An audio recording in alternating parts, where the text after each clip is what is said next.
It's 6:03 here, Monday, November 11th, Veterans Day.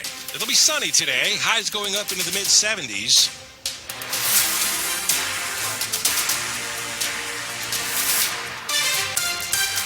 Good morning, I'm John Domen. And I'm John Aaron. The top local story we're following, we are honoring active and former U.S. service members on this Veterans Day. Across D.C., there are monuments and memorials in tribute to the men and women that have served our country. WTOP's Jimmy Alexander spoke to one of those men who was part of an honor flight. Those bring veterans to D.C. for free to see the memorials. Let me say one thing. When you get on these honor flights, it's very humbling. Tim Haddock served in the U.S. Army from 1967 to 1971, and he says it's been a long time since he's been to D.C. 36 years ago. Has it changed in 36 years? Just a shade.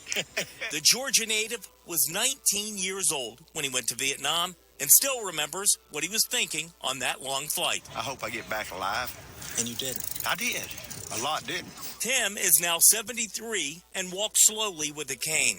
As he made his way to the Vietnam Wall, he was asked what it was like for a veteran to spend Veterans Day weekend in the nation's capital. It's a good country, and it's worth fighting for. On the National Mall, Jimmy Alexander, WTOP News. Well, the federal government closed today in observance of Veterans Day, and WTOP's Sandy Kozel tells us what else makes this a not-so-usual Monday. Besides federal and local governments and agencies, including the Postal Service, so no mail delivery, most schools are closed in the DMV. An exception, Anne Arundel County public schools are open, even though county offices there are closed. Parking meters won't be enforced in D.C., Alexandria, Arlington. Parking garages and lots are free in Montgomery County. Metro Rail and Metro Bus are running on a Saturday schedule. Find a complete list of what's open and what's closed today at WTOP.com. Sandy Kozel, WTOP News. It rained, but it did not pour. That is okay. After more than 30 days, even a little bit of rain is good. 7 News First Alert meteorologist Brian Vandegraff tells us more. 38 days in a row without any measurable precipitation downtown. That is the longest stretch since we've been keeping records back since the 1800s. So finally, Mother Nature did deliver late yesterday. Unfortunately, right now, the totals that I'm seeing about 0.2 of an inch of rain. So, yes, a little drop in the bucket. But for the month, we're already down about 1/3 of an inch. And for the year, we're down for about 3.5 inches. So it's going to take a little bit more. And stay with us for the full forecasts on the 8s. All right, we're just over 2 weeks away until Thanksgiving.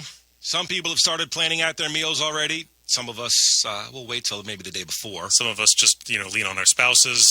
Oh, no, I do a lot of cooking.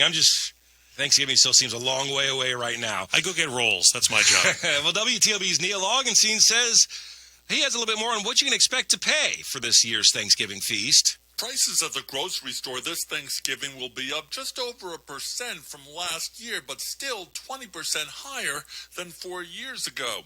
That's according to food economists at Michigan State University. The cost of turkey will be down 2% from last year, since producers were able to plan for bird flu and holiday demand.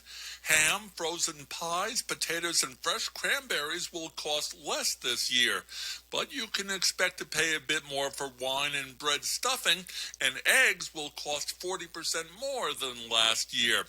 Some retailers are putting together Thanksgiving bundles to keep costs down, with per-plate prices that rival what they were in 2019. Neil Augenstein, WTOP News. Coming up, some freebies to tell you about on this Veterans Day. We're also breaking down a disappointing Commander's loss. Traffic and weather in 30 seconds.